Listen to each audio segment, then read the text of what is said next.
Meghan, an American actress. Andrew, the scandal-shadowed son of the Queen. Two countries, two worlds. Hollywood and the palace. They should have never crossed paths. But one rumor won't die. They knew each other since 2012. Same circles, same parties, same yacht scenes. Long before Harry was even in the picture. So, did Meghan really know Prince Andrew before Harry? And more importantly, if they did meet, why would lying about it be safer than telling the truth? Let's dive in.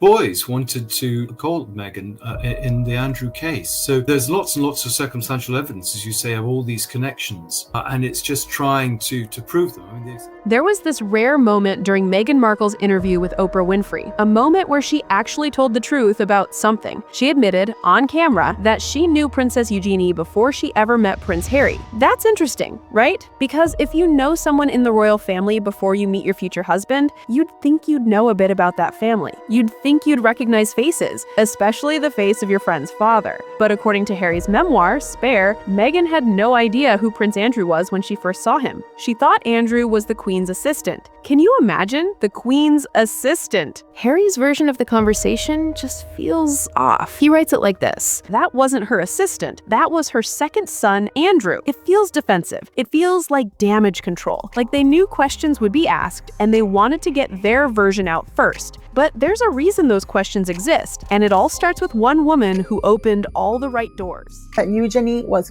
very close to Meghan Markle here, and Meghan Markle would spend a lot of time in New York. Well, Eugenie was there as well. 2013. That's the year everything changed for Meghan Markle. That's when she met Princess Eugenie, not through Harry, not at some royal event, through a fashion designer named Misha Nonoo. Misha was this well-connected British designer who'd been close friends with both Princess Eugenie and Princess Beatrice for over a decade. These weren't casual acquaintances. These were real, deep friendships.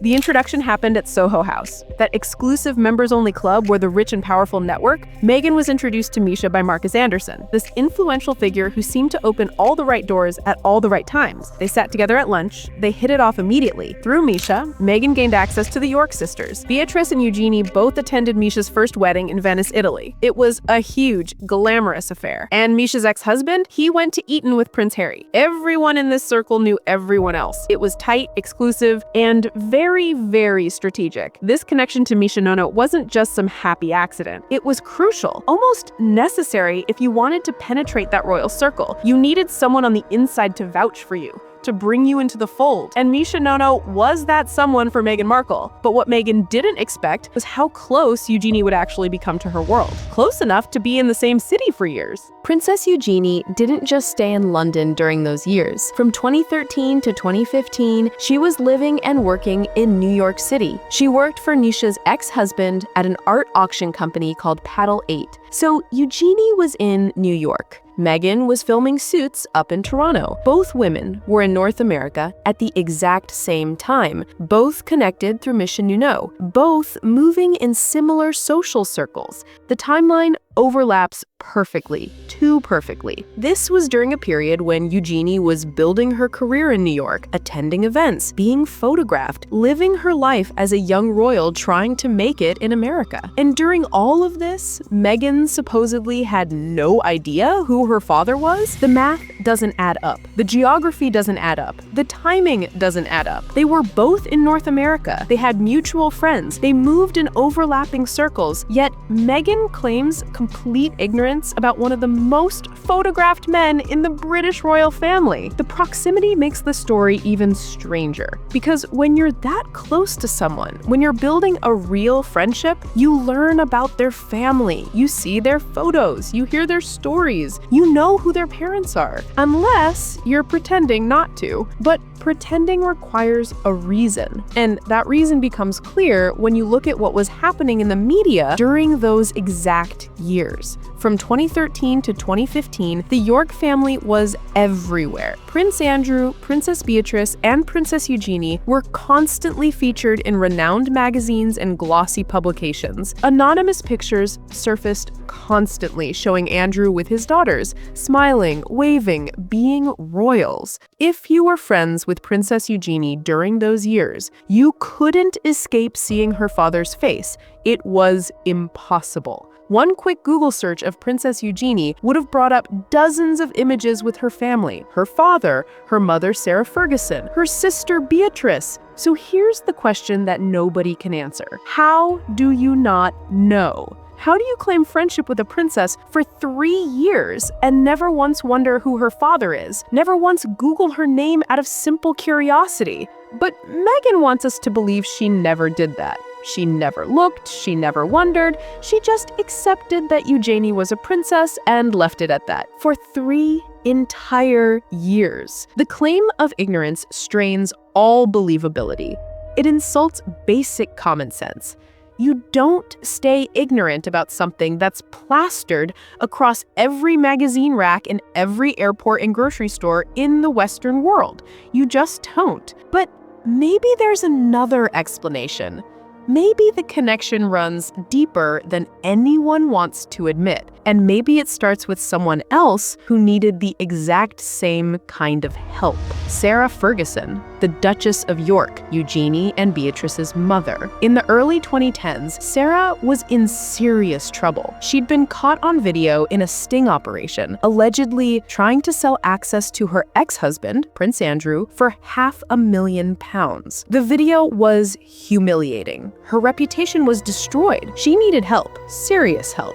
So she hired a PR agency, a very powerful, very expensive PR agency that specialized in crisis management and reputation repair. This agency worked with Sarah to rehabilitate her image, to control the narrative, to get her back into the public's good graces. They even organized an apologetic interview with Oprah, where Sarah expressed remorse for her actions. Oprah, the same Oprah who would later interview Meghan and Harry. Now here's where it gets interesting. Word is, Meghan Markle worked with the same PR agency as early as 2013, the same year she met Princess Eugenie, the same year she entered that royal-adjacent social circle. Think about that for a moment. Meghan Markle, at that time, was 6th on the call sheet of an unknown cable drama. She was not a star. She was a working actress on a show that barely registered in the cultural conversation. Yet somehow, she had representation from an elite PR firm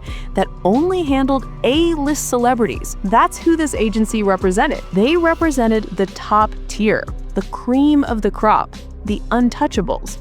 So why would they take on Meghan Markle? What did she bring to the table that warranted that level of representation? It doesn't make sense unless there was something else going on, unless someone else was paying, unless there was a bigger plan in motion.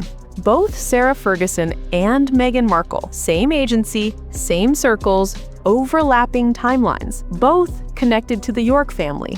Both connected to Prince Andrew, both needing reputation management for very different reasons. The connections keep stacking up, and they all point in one direction. A direction that gets darker the further you look. There are rumors that have followed Meghan Markle for over 5 years now. Allegations about wealthy social circles, luxury gatherings, yacht parties with powerful men. Whispers about how a relatively unknown actress managed to climb so high, so fast, with so little to show for it career-wise. They suggest things that most people don't want to think about. No authentic proof exists, but the rumors persist. And you know what they say, where there's smoke, there's fire. When the same story keeps coming up from different sources, from different countries, from different people who've never met each other, you start to wonder. You start asking questions. In 2020, a newspaper reported that a well-known journalist claimed Meghan may have met Prince Andrew before she ever met Prince Harry. The alleged connection? Through mutual acquaintances in elite circles, people with money, people with power, people with secrets. If it's true, it changes everything. It means the story we've been told about how Meghan and Harry met, about how she entered the royal family as this innocent outsider, is a lie.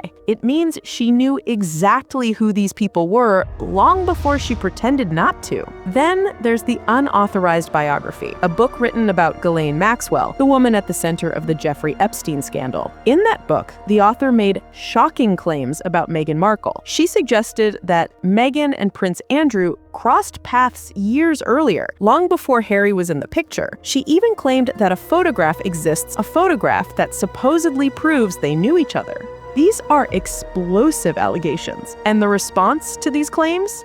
Well, that's where things get truly strange. Here's what nobody can explain: the silence. When you're silent, when you let the rumors fester and grow and spread, people start to wonder. They start asking why you're not fighting back. The silence is deafening, and it speaks volumes. Which brings us back to the original question, the one that started all of this. Let's strip everything away for a moment. Forget the yachts, forget the unauthorized biographies, forget the dark allegations and the shadowy connections. Let's focus on what we know for certain. Meghan Markle was friends with Princess Eugenie for years before she met Prince Harry. That's confirmed. Meghan herself admitted it. Princess Eugenie's face appeared in magazines constantly during those years, almost always alongside her father, Prince Andrew. They moved in overlapping social circles through Misha Nonoo. They shared mutual friends who connected both worlds, Hollywood and royalty. Yet Meghan claims she didn't recognize Prince Andrew when she first saw him at a royal gathering. She thought he was the Queen's assistant, and Harry felt it was important enough to include that story in his memoir, Spare. Why?